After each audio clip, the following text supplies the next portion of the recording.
Are we live? Are we live? Hey, everybody, it's time for Cowboys Saints pregame, the DLLS Cowboys Podcast. I'm Jeff Kavanaugh. We'll have all the matchups to watch, everything that matters, the actives, the inactives. We'll talk to our beat writers out at AT&T Stadium. Oh, my God, here we go.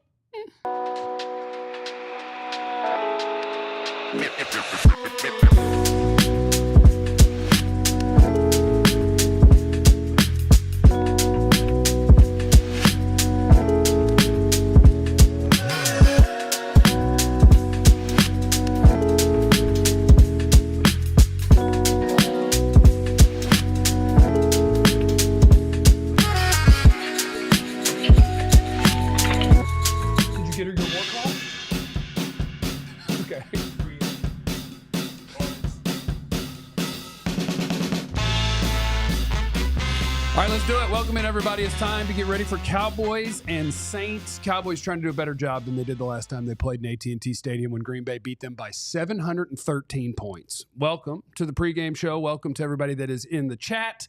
What do I want from the people in the chat today? What's your favorite pizza topping? Let me know. I need to know. How many receiving yards is CeeDee Lamb going to have today? I need to know. Put them in the chat. Got your matchups to watch. Got why Dak and CeeDee are about to go off. Got the things that the Cowboys need to be the most concerned about. All that stuff is coming up here on the pregame show, but all of it is coming up right after we talk to our friend who is at AT&T Stadium. Let's figure out who's going, who's not going, what it all means, how it's looking out there. Let's say hi to my friend Clarence Hill, 29 years writing for the paper, 27 on the Cowboys beat. Hello, Clarence Hill. What's up, man? This is my 28th home opener. 28th home opener. Yeah, buddy. 28th home. Yes, it's been a long time. And listen, I'm going to tell you, the Saints fans are here. It's all over the parking lot, tailgating. They've been here since 5 this morning. I got here about 9 or so, and it's parking lots are packed. It's going to be hyped. And I don't know if you've seen some of the pregame fits. I like the pregame fits. And, you got Dak looking like the new sheriff, and you got Overshawn looking like Wyatt Earp, and with his cowboy, he's from Arp, Texas, so he's a real cowboy. But this is gonna be hype. This is a special one. You talked about it in the open. This is the first time the Cowboys have officially been at AT&T Stadium for a real game since that embarrassing and still unconscionable loss to the Saints. And last year they were so dominant at home, and it's funny because they have this 16-game home winning streak that dates back 2 years. They're 2 away from the franchise record. Does that still count? But the last time they were here, they got blown out and embarrassed. Right. I mean, so is it, so they need to reassert their dominance. They need to reassert their home field. Of course, it doesn't mean anything if they don't win in the playoffs, but right now they do have that stench from Green Bay still in their mouth. Dak talked about it. CeeDee talked about it the last time they were here. They want to give the fans something to cheer about today. All right, it's Clarence Hill with us. And Clarence, this may be the old school in me, but I think on a pregame show, even though I could just find it on the internet, I need somebody who's out there to give me the inactives and what it means for the Cowboys. Because I know the one that matters. You know the one that matters. Give it to me. That's the only one that matters is Jake Ferguson's not playing. And that's, the rest of them, we already knew John Stevens and, the third quarterback, there's really nothing changed. Nick Vigil was called up yesterday and Noah Fant was, elevated yesterday. But yeah, Jake Ferguson is officially not playing after all the optimism during the week, after, him practicing and Jerry openly talking about him having a chance to play. The Cowboys are going to err on the side of caution, as they should, with Jake Ferguson, and sit him at least a week. And the good news is that we talked about last week is they did dodge a bullet. It's not a serious injury, but it's also not a 1-week injury. I mean, he needs to get healthy so he can be here for the bulk of the season. All right, Clarence, have a good time at the game. We'll talk to you in the post game. We love you. Hook 'em horns. All right, bye, Clarence. All right, Chad, it's time to party. It's time to do a pregame show. I'm all by myself. I'm all by myself. There's no one here. Oh, my God, Vach Lombardi is on the pregame show. Kavanaugh. Oh. You're not me. I know, but All right, I'll tell you later. What's up, y'all? Y'all good? Y'all straight? Pre-game vibes? Everybody's all right? Flames in the chat if you feel like it. What's up, Okay, y'all? yeah. Well, it's good to see you. I was all geared up to be real lonely in the pregame show, and then you just came screaming in. Oh, yes, please hit the like and subscribe button. We sure would appreciate that. Thank you. I was going to be late. I was going to pull up at game time, and I saw the social media stuff going on, and we was like, hey, we're going to do the post-game show with Vosh Lombard. And I'm like, hell yeah. And then Jeff was like, but I'm doing the pre by myself. So I'm like, man, I gotta hop in the whip and speed down the highway to come help my boy out though, you know? Yeah. Well, responsibly. I was driving fast. And I was supposed to. I was listening to loud rap music. I had these glasses on, and ain't no telling what was in the passenger seat, dog. Yeah, it was cool. Outstanding. But everybody's still asking for Voch to apologize to Zeke, a guy that I've always been high on. Had an incredible game last week, and they want you to apologize. Let me tell you what I love about the timing and the developing of the running back situation, right? Zeke will run for, and look, I promise I hate Zeke, but y'all brought this up. Look, Zeke will go out there and run 10 for 40. People are like, hey, Voch, you have to apologize. I'm like, cool. And then the very next day, Jordan Mason, who was like the third or fourth running back for the San Francisco 49ers, goes ridiculously crazy. Then we'll go to a Thursday night game, right? And the third running back for the daggum Dolphins, the second running back for the Bills, all look better than our beloved. So yeah, I'm a fan of it. I'm a fan of Ezekiel Elliott, man. I love 15. He's a Cowboy. He's here. I'm celebrating him and I'm rooting for him. I love him. I'm just not goofy. And I understand that we need a little bit of help, all right? But thanks for having me so much on our pregame show here at DLLS, and we hope that Aisha Morrison is feeling much better. Yeah, 2I had the body part that there doesn't serve a purpose. The appendix. And it did the stuff that an appendix can do. And then they're like, okay, well, we got to go get it, which goes back to my new take. And my new take is we should circumcise the appendix at birth. Like they do that for no reason. You want to cut skin off the appendix, but leave it? No, I want to take it out. That ain't a circumcision, Jeff. Well, that's just what I call it. That's a removal. That's what I call it. That's an exit. That's not as funny. That's an extraction. That's not as funny. Like, why don't we take out the thing that just might hurt us later that doesn't do anything? Let's just go in and get it. It does something. It's just that we don't know what. It breaks down tree bark. What? Our ancestors used to eat tree bark. Okay. And that's what your appendix does. I believe you. I believe everything you say. Okay, so we're getting ready for Cowboys and Saints. And I got a bunch of stuff that I want to get through. Yes, sir. And I'll throw some of it at you because I asked you this off the air before. I asked Voch. I said, Voch, do you have NFL Pro?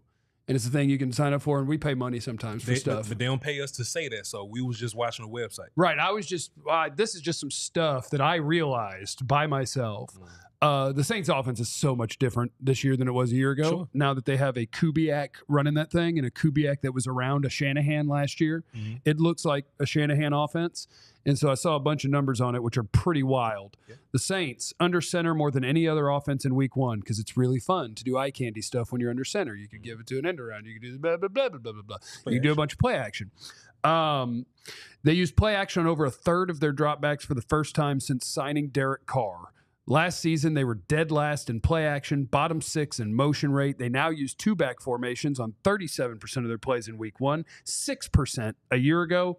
They use condensed formations 53% of the time, which is twice as much as they did last year. It is just so much different, and it is going to be so important that old guy Eric Kendricks and all of the young people around him don't eat the cheese. You can't eat the cheese against New Orleans. So when you're watching film of the Saints from this year, and I watched the film from this year and last year, there's this conflict that you run into, right? You go, okay, are these people like really different? Or is that just like Carolina being ass? Can I say ass on the show? Yeah. Or is it just Carolina being ass? So they run the ball really well. They double motion. They misdirect guys. They try to move the linebackers in. They'll do another motion to move the safety, and they'll just throw it right behind that guy. And I'm going, okay, cool. So this is one of these Shanahan joints. I didn't know that it was Clint Kubiak. Yep. I don't know who he is. I don't watch film on coaches, but I just watch. You don't remember Gary? You too young for Gary? I know his daddy, but I ain't know that. I don't know, nepotism, whatever. But he coaches, and it looks like the Shanahan stuff. So I'm like, man, this would be a fantastic opportunity to see Mike Zimmer go into work versus Shanahan guys, right? Because if there's any reputation that Mike Zimmer has, is that he puts hands all over the Shanahan guys. And I'm not here to poo-poo on Dan Quinn or anything like that, but I think if he was the DC going into this game, we would have a lot more troubles and struggles with just movement and play action and just misdirection, double motions like I mentioned earlier. They'll bring Alvin, they'll line up Alvin at wide receiver and just motion him to like a new backfield thing that ain't even like 3 times further from the quarterback than people usually they don't are. even allow that here, but they'll do it just to see how you react and move to it. So I think the Cowboys, first of all, I think they have better dudes. I think they have Mike Zimmer, and I think we're really fast at linebacker, right? This isn't like the Leighton Vander Esch, Anthony Barr days. We actually got bigger dudes that can run really fast, and we got smart dudes that are bigger dudes that can run really fast. So I think that'll be cool on defense, but Trevor Penning and Nick Ruiz ain't good, and I don't think Fuaga's playing. So I think that'll help you. Oh, Fuaga is playing. Fuaga's playing? Yeah, but Cool. that just changes things. So what you have is you have a rookie whose back hurts. Who back hurt a little bit. Playing against Micah Parsons, so it's fine. Marshawn Lattimore's out. Fuaga is in, so they will have their left tackle, or at least he's active. Sure. And I would assume if he's active that he's going to play. Shout out to the Super Chat. Jay Litt, he said, love the show, #Go Cowboys. I love a Super Chat that's literally just supportive, you know? Yeah. A lot of times you have something that you want us to read or say, but if you just want to be like, hi, I love you, and throw in a Super Chat, wow, what a hero. Yeah. A bunch of other stuff. That is such a, you're so smart. Huh? I had totally forgotten. I remember when Mike Zimmer got hired, and one of my favorite things was, somebody threw it out there where it was like, here is Dan Quinn versus Shanahan offenses. Here is Mike Zimmer versus Shanahan offenses. And I had totally forgot that, Zimmer does this. That's what the he does. Smart offensive minds Dan Quinn struggled with, Mike Zimmer has been good against. Yeah. And that'll be important today. What you got? Show us what you got.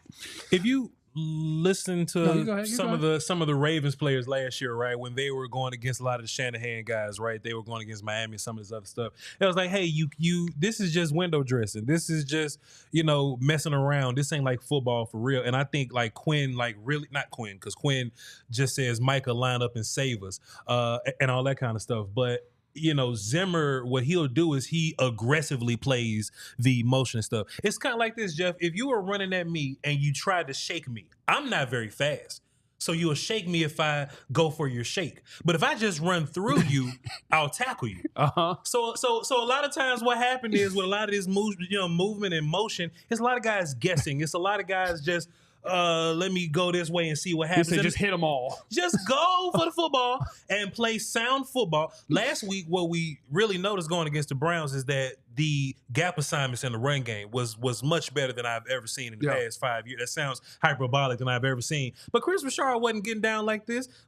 Kiffin wasn't getting down like this, all these other guys. So I think Mike Zimmer and his scheming and not just asking dudes to be good, I think it's going to work out for us. We love it. All right, we've got matchups to watch. I'm going to do the 2-eye in the sky for Aisha, the most important matchups to watch in this game, and we'll have Vach Lombardi here to help me break it down. But first, I do need to tell you about our friends at Sleeper. I need you to download that app and use the code DLLS Boys, DLLS Boys, and that'll get you hooked up to a $100 match on your first deposit. Matter of fact, I'm going to make some picks on Sleeper right now.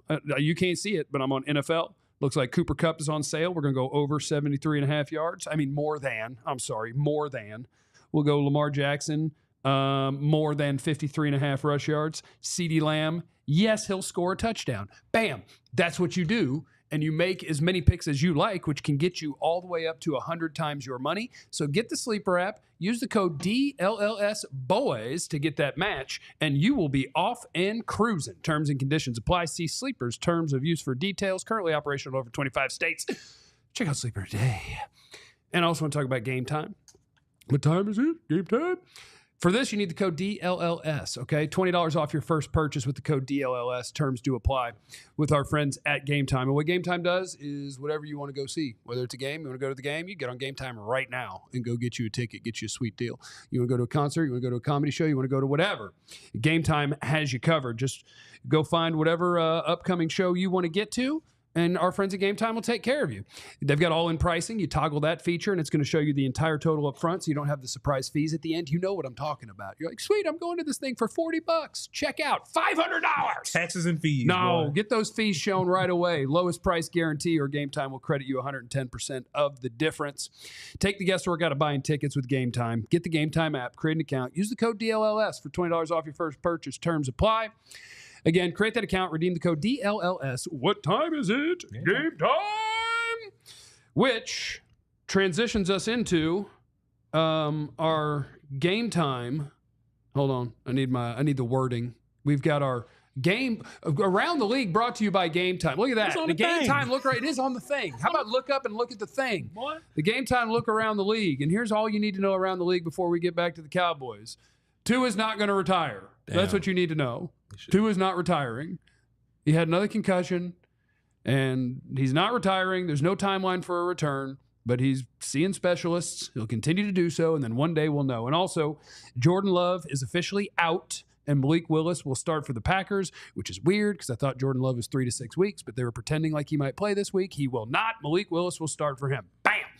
Back to Cowboys. Can we shout out Shout out whoever we want. Miss Suzanne in the chat, please? Yeah. Can we please just pull up Miss Suzanne? Jeff, read that, please. Jumped on to support Jeff being on his own pregame show, and there's Vach sliding into the show to help his guy out. Great show, gentlemen. Always great knowledge being shared. You need more friends like Vach, bro. You need more friends like Vach. I had a different view of it. You did. I was about to get my shine on and do an incredible pregame show, and then Vach came to snag some spotlight. I'm a narcissist, Jeff. Super chat from Will Be Friend. Sending $5, Jeff and Vach, to share a good vibes hug. Hell yeah. LFG Cowboys. I mean, you want us to hug right now? Just a little That's touch good. one? That's Little tap good. one? That's Okay. enough. Yep. That's Okay. enough. That's enough. 2-eye in the sky. Normally it's our chance for Aisha. Get it? 2 eyes in Aisha. Eye in the Sky is the film. It's just the matchups to watch with Cowboys and Saints as we get ready for the game. I watch them. And I got a bunch of them. Okay. The first one we mentioned in the first segment. Talise Fuaga is active. Sure. Their rookie first-round left tackle, who, I got to tell you, man, he was a stud on tape in college, and I wanted that dude on my football team so bad, but I knew we couldn't have him because he was going to go too soon. That's okay. Yeah. So you got Micah Parsons against a guy whose back hurts that's a rookie. Over under 2 sacks. I think Michael Parsons will. Derek Carr is not going to be as slippery and escapey Yeah. as Deshaun Watson is, but he can run around a little bit. Yeah. So we'll see. But I don't think it's just going to be Michael versus Fuag. I think it's a lot of scrubs you can just line them up against. I think Penning over at the right tackle ain't good. I think Ruiz ain't good. But to your point, the rookie whose back is hurting right now is probably primed to go just go get him. Yeah, let's go see how that feels. Go get him. But over under, shouts out to Sleeper. Yeah, over under. Yeah, I'll say Micah plus 1.5 sack. That's always how they do it. It's always a half in there. You You got to do more the like- half because I can't. Yeah, 2 is a bad number for me to say. Yeah, You gotta say Micah- 1.5 or 2.5. Michael go out there and put hands on the rookie whose back hurt. But Jeff Kavanaugh is DeMarcus Lawrence back. I don't know. 2 sacks, a forced fumble, and a stuff. He was never gone, but like back as a sack guy. Pass rush guy, yeah. I'm gonna hold off on that. We'll just keep watching. He gonna go so crazy. It's hard to turn up your pass rush in your 30s, but he's always been a great player. He's just For sure. he's not a double-digit sack guy, no. But To your point, I'll take though, it. To your point, Michael versus goofy ass offensive line. I think that's a good matchup. so actually, I want to go somewhere and skip around because of something that you mentioned. You 4 for mentioned 4. Derek Carr not being slippery, and we're talking about Micah Parsons trying to sack Derek Carr. Mhm. So I went just because I was watching film, not because I purchased something that made it easier to sort through things and find certain scenarios. Certainly not, just because I watch film. Never. But last night I decided what I wanted to do, because this is what interests me going into a football game, is when they got to have it, what do they run? Like my idea when I was going to watch, and I watched every Saints third down play from week 1. Mhm. And it was just like, what do they run? And what I was thinking was like route combinations and who do they go to and like what would stick out, right? Sure. But what stuck out turned out to be something a little different than I thought. Mm. You will have a chance to get sacks. Sure. Because in week 1, I'm going to tell you what Derek Carr did. 3rd and 15, 3rd and 19, Yep. 3rd and 9, sometimes in field goal range, sometimes in their own end, on plays where a lot of guys would go, I'm going to check down, get some yards, get us an easier field goal. I'm going to get some yards because 3rd and 19, hell, we're punting anyway. Let me just make sure that we get as far as we can. Sure. You know what Derek Carr was doing on those plays? Throwing bombs. Yep. They're out here to convert third down no matter what it is. Mhm. They are not out here to check down and get a few yards. 3rd and 19, they threw a go ball to Rashid Shaheed. Mhm. PI, first down. 3rd and 15, they had a double crosser route. Olave was open, but it wouldn't have been a first down. So he threw it deeper to Shaheed, incomplete. They didn't convert. 3rd and 4, 59-yard touchdown. Rashid Shaheed. Mhm. So maybe that's the other part. They will go for it on 3rd and long, and they will throw it to Rashid Shaheed very far. Which is wild because on regular downs, they're just getting rid of the ball quickly, and it looks like a real football offense. But like on 3rd and 4th down, it's like Madden. We just going for it.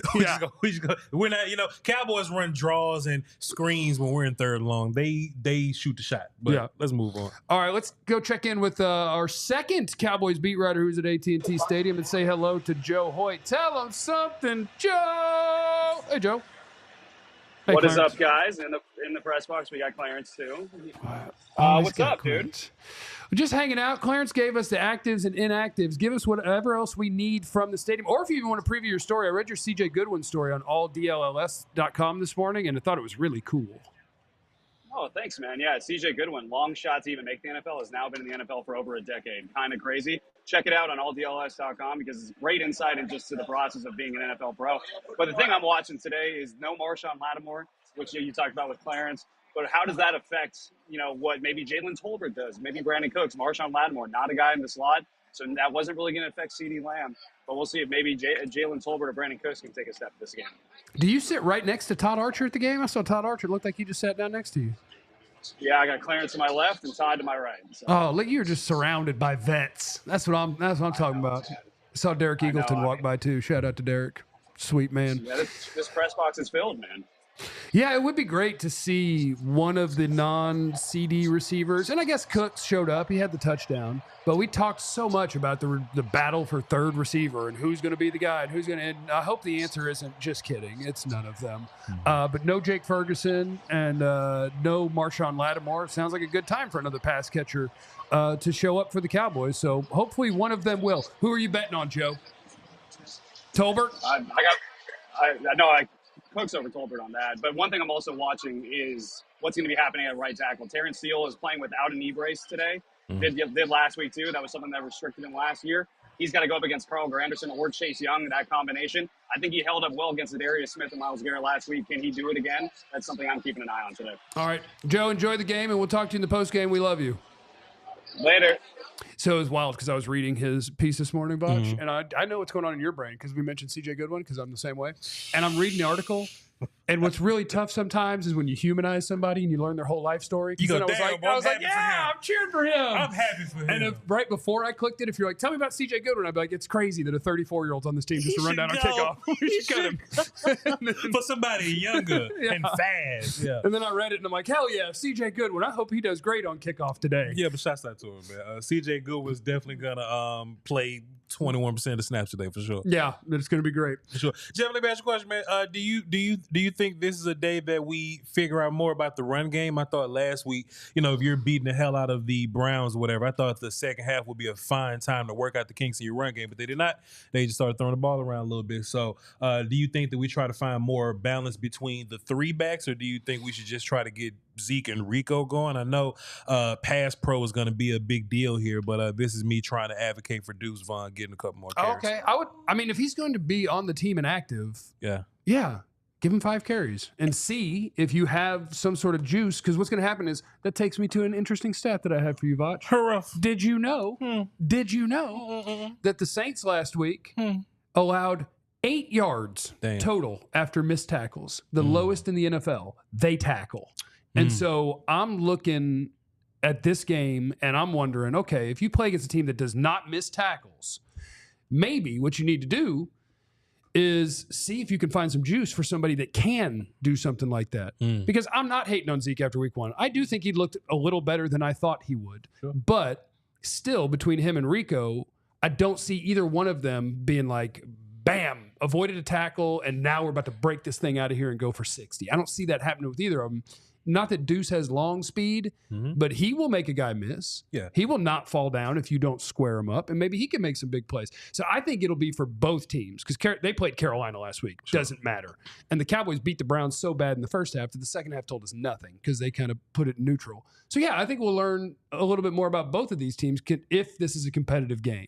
And it's funny. People gave me a hard time for Zeke and Vach. You need to apologize. He averaged 4 yards a carry. Technically, Deuce did too. Deuce with his 1 yard and 1 carry and 4 yards. Andrew in the chat had a brilliant observation. He says going to need to come up with a Deuce emoji. I think they have one. Find the baby emoji. Or the smallest person emoji or something like that. Or just like a deuce, like a number 2, whatever y'all want to do. That'll be the deuce emoji. But I was thinking the white people version. Because when we say the word deuce, we think about the poo emoji. It's a number 2. I'm confused. If you're you're dropping a deuce, it's going to the bathroom. Y'all call it that? Yeah, sometimes. All right. Thank you, Katya. Well timed. Yes, that is something you'll only get here. Well, hey, look, we got a little diversity on the panel. We ain't finna call it that. We ain't finna do that. Please hit the like and subscribe, and this is a great time to tell you to do that. After that incredible, poignant observation by me. See, there's a deuce from BC. I refuse. Yeah. Do you think that I'm sorry, I'm just taking over your segment, John. No, do what you want. I only had one more matchup, but you do what you want if you don't want to hear what I have. Go ahead. Chase, do you think the Saints D line is good enough? Do you think the Saints D line is good enough? Cam Jordan has been a dude his whole life, but watching film on him, he looked a little old. And Chase Young is the best pressure getter, but their nickel corner is the dude that gets all the sacks. Yeah, Taylor. Alontae Taylor. He blitzed 4 times and had 3 sacks. So, Dak, just know that corner might blitz from the slot. No, I think it's a big matchup again for Tyler Guyton because Chase Young had 6 pressures last week, and looking at where they came from, every single one of them came from right end, which is going to be lined up across from your rookie left tackle, who I don't want to be too negative about going against the defensive player of the year last week, but Tyler Guyton struggled. Garrett didn't wreck the game, so we'll take it. But Guyton struggled, and so now you're going to have another opportunity for enjoy. You're going to play against another guy who had a really good week 1 that, I don't know, he never became the player I thought or that they hoped he would become. No. But he's still got something as a pass rusher, and you have to stop your quarterback from dying. So that's another big matchup. Yeah, there was a lot of glamorization of Zeke and Tyler Guyton's day. I hate I had to involve Zeke in that, but a lot of people glamorize it a little bit. Tyler Guyton indeed didn't play a great game, but that's Myles Garrett. Nobody plays a great game, but you didn't die. Yeah. You know what I'm saying? So you can go full Chaz for sure. So you can only hope that Chase Young, you're good, or at least you had 9 pressures, 8 pressures, whatever it was, versus Carolina, whoever the hell they wrote out there at left tackle. I think it was Cam Fleming or something, I believe. But Chase Young ain't Myles Garrett. No, he is not Myles Garrett. Not close. And I think if you hit Chase Young enough, he'll actually get lazy and not hit you back. So I think this would be a great day for Tyler Guyton to continue to acclimate himself versus top tier esque pass rushers. I am going Dallas Cowboys. I don't even know the spread in this game, but I'm going Dallas Cowboys 30, New Orleans Saints 20. Am I right? I don't know. Can you get close? You don't do it? Oh, you don't even. Oh, my God. You know me, man. Yeah, look, I ain't changing. You are such a coward. Yeah, look, shouts out to all this setup and all these lights and all this money. No predictions allowed. I ain't changing, man. What a weird guy. Making no predictions? What a weird guy. Somebody want to know my height and weight. For what? What is your height and weight? Hit the like and subscribe button, please. We sure would appreciate it. I'll tell you what. A number 1 is going stand-up potty, and number 2 is going sit-down potty. Somebody told me. Now that you tied together, taking a number 2 and a deuce, it makes sense now. But my community just don't call it that. I know. That's why I said Caucasian or white people. It's a very white people thing. But 6 foot 250. I'm back at playing weight technically. Whatever a deuce is to you. Leave that emoji in the comments. Well, a deuce could be a lot of things. We want to know what deuce is. What is deuce emoji? We need that in the comments. A deuce is something that keeps us safe. A deuce is when people play spades. They don't call it two. They call it, deuces or something like that. Or when you like trying to holler at your partner. Deuce. You know what I'm saying? Yeah, those are deuces. All right, everybody, enjoy the game. He's Vach Lombardi. I'm Jeff Kavanaugh, and it was good to see you. And we'll see you again after the game. Get ready for the postgame show. We'll be partying. Vach says they're going to win 50-3. That's what he told me his prediction is. Indubitably. Remember, you have no idea what anyone's going through, so be cool to everyone. We love you. Be easy. Go team. Be nice, hoes. y'all silly like the mayor.